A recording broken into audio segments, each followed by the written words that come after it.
आज हम हिंदी में आदिकालीन साहित्य की प्रमुख प्रवृत्तियों के विषय में पढ़ेंगे। प्रमुख प्रवृत्तियों पर आधारित कुछ महत्वपूर्ण प्रश्न हैं जो परीक्षाओं में आए हुए हैं। मतलब कहने का ये है कि यह एक हल प्रश्न पत्र है। इसमें पहला प्रश्न है, किस विद्वान ने हिंदी साहित्य के प्रारंभिक काल को वीरगाथा काल नाम दिया है? तो आचार्य रामचंद्र शुक्ल ने। उसके बाद यहाँ दिया गया है कि किसने किस काल को क्या नाम दिया है? डॉक्टर ग्रेसन ने चारण काल कहा है, मिश्र बंधु प्रारंभिक काल, डॉक्टर गणपति चंद्रगुप्त प्रारंभिक काल। ये आदि काल को क्या क्या नाम दिए हैं इन साहित्यकारों ने? आचार्य रामचंद्र वीरगाथा काल, राहुल सांकृत्यायन सिद्ध सामंत काल, महावीर प्रसाद द्विवेदी बीजोपन काल, विश्वनाथ प्रसाद मिश्र वीर काल, हजारी प्रसाद द्विवेदी आदिकाल और डॉक्टर रामकुमार वर्मा चारण काल या संधि काल नाम दिया है। उसके बाद आता है प्रश्न 2, आदिकाल के नामकरण से संबंधित कौन सा युग्म अशुद्ध है? तो कौन सा है? पहला है बीजोपन काल मिश्रबंधु। प्रश्न संख्या 3, हिंदी साहित्य के प्रथम काल को वीर काल किसने कहा है? विश्वनाथ प्रसाद मिश्र ने कहा है। प्रश्न संख्या 4, हिंदी के प्रारंभिक काल को वीरगाथा काल का नाम किसने दिया? आचार्य रामचंद्र शुक्ल ने दिया।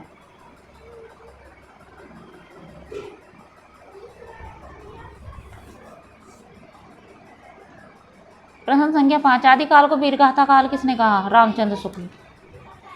प्रश्न संख्या 6, हिंदी साहित्य के आदिकाल के लिए सिद्ध सामंत युग नाम इनके द्वारा दिए गए? किसके? राहुल सांकृत्यायन के।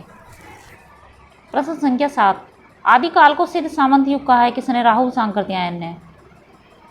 प्रश्न संख्या 8, हिंदी साहित्य के आदिकाल को सिद्ध सामंत युग नाम दिया है किसने दिया है? तो राहुल सांकृत्यायन। प्रश्न संख्या 9, आदिकालीन हिंदी साहित्य को सिद्ध सामंत काल कहने वाले विद्वान का नाम है राहुल सांकृत्यायन। प्रश्न संख्या 10, आदिकाल को बीजोपन काल नाम किसने दिया है? आचार्य महावीर प्रसाद द्विवेदी ने आदिकाल को बीजोपन काल नाम दिया है। प्रश्न संख्या 11, आदिकाल के लिए बीजोपन काल नामकरण किसने किया? महावीर प्रसाद द्विवेदी। प्रश्न संख्या 12, आदिकाल को बीजोपन काल कहा? महावीर प्रसाद द्विवेदी। एक ही प्रश्न बहुत बार आया हुआ है।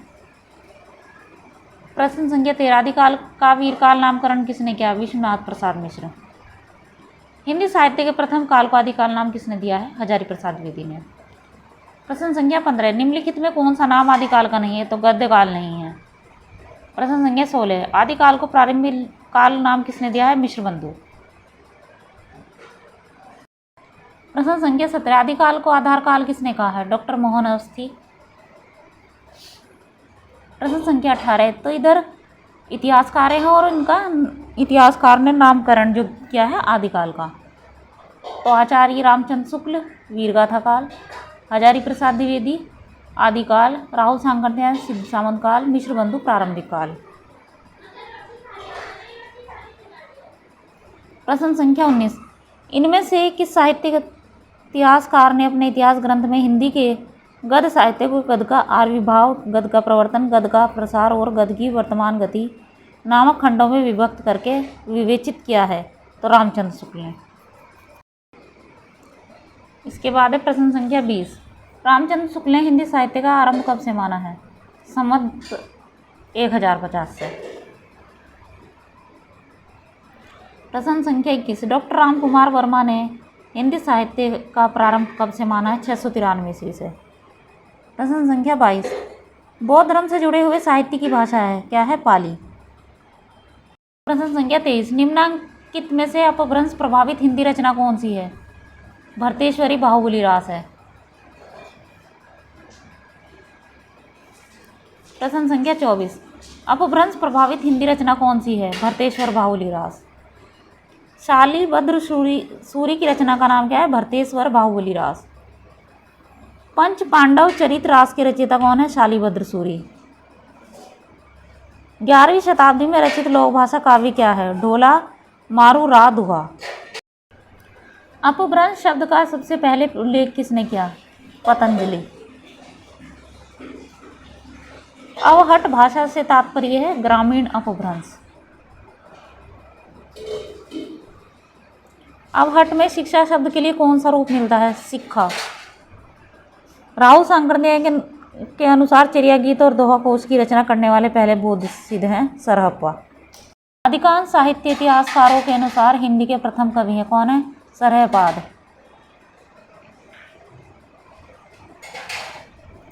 हिंदी के किस इतिहासकार के मतानुसार शालिबद्ध सूरी हिंदी के प्रथम कवि हैं?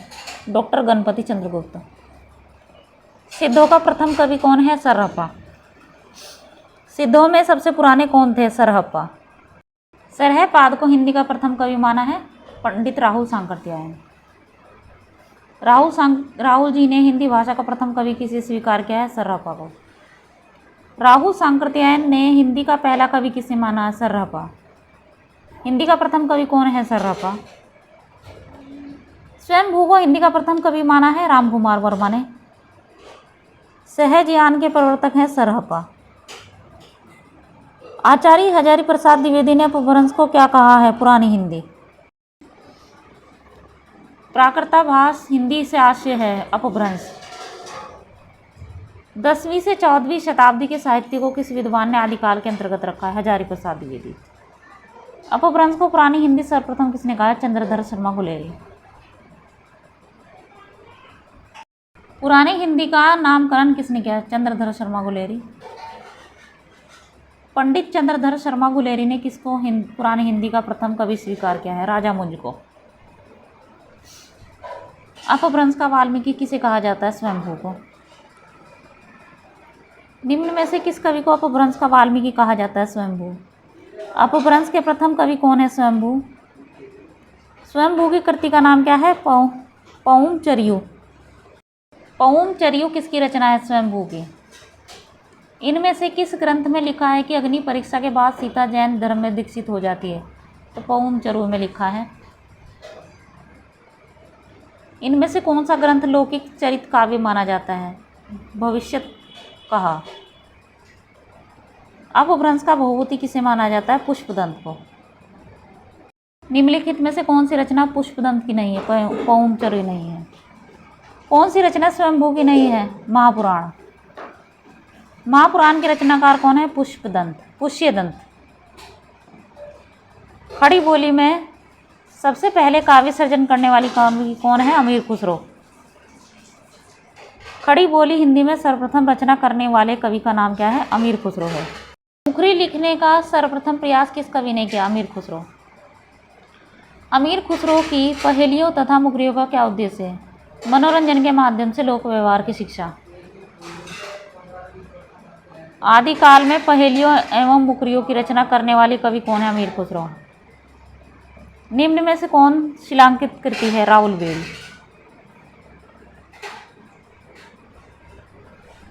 राउल वेल किस तरह की रचना है? गद्य पद्य मिश्रित चंपू। निम्नलिखित में से कौन व्याकरण ग्रंथ के रूप में प्रतिष्ठित है? उक्ति व्यक्ति प्रकरण। उक्ति व्यक्ति प्रकरण यह ग्रंथ है व्याकरण। उक्ति व्यक्ति प्रकरण का रचनाकार कौन है? दामोदर शर्मा। इनमें से कौन सी रचना व्याकरण ग्रंथ है? उक्ति व्यक्ति प्रकरण। इनमें से कौन सी भाषा आदिकाल की है? ब्रज भाषा। चारण साहित्य किस साहित्य का दूसरा नाम है? रासो साहित्य का। निम्नलिखित में से कौन 84 सिद्धों में नहीं है? सारंगधर नहीं है। सिद्धों की संख्या कितनी मानी जाती है? 84। आदिकाल में से किस प्रकार का साहित्य लिखा जा रहा था? जनजीवन से हटकर राजाओं की वीरता का अतिरंजित वर्णन, अर्थात राजाओं का वर्णन किया जाता था। रासो ग्रंथ किस भाषा में लिखे गए हैं? तो ये ब्रज भाषा में लिखे गए हैं। रासो ग्रंथ मतलब शैलियाँ इनकी डिंगल पिंगल थी, ये भाषा नहीं है, शैली थी लिखने की, ठीक है, और ब्रज भाषा थी। वीर गाथा कालीन रासो काव्यों में निम्नलिखित में से किस विषय का वर्णन नहीं है? कृष्ण लीला का प्रतिपादन। हिंदी साहित्य के 700 से 14 ईस्वी के कालखंड को गिरिसन ने क्या नाम दिया है? तो चारण काल नाम दिया था। बीसल देव रासों में किस शैली का प्रयोग किया गया है? तो गेय अर्थात गाने वाली शैली का प्रयोग किया गया है बीसल देव रासों में। यहाँ से संबंधित तथ्य दिए भी गए हैं कि बीसल देव रासो मूलतः गेय काव्य था, अतः इसके रूप में परिवर्तन होता रहा है, मतलब इसका रूप बदलता रहा है। यह प्रेम एवं श्रृंगार से परिपूर्ण काव्य है, जिसमें भोज परमार की पुत्री राजमती और अजमेर के चौहान राजा बीसलदेव तृतीय के विवाह वियोग एवं पूर्ण मिलन की कथा सरस शैली में प्रस्तुत की गई है।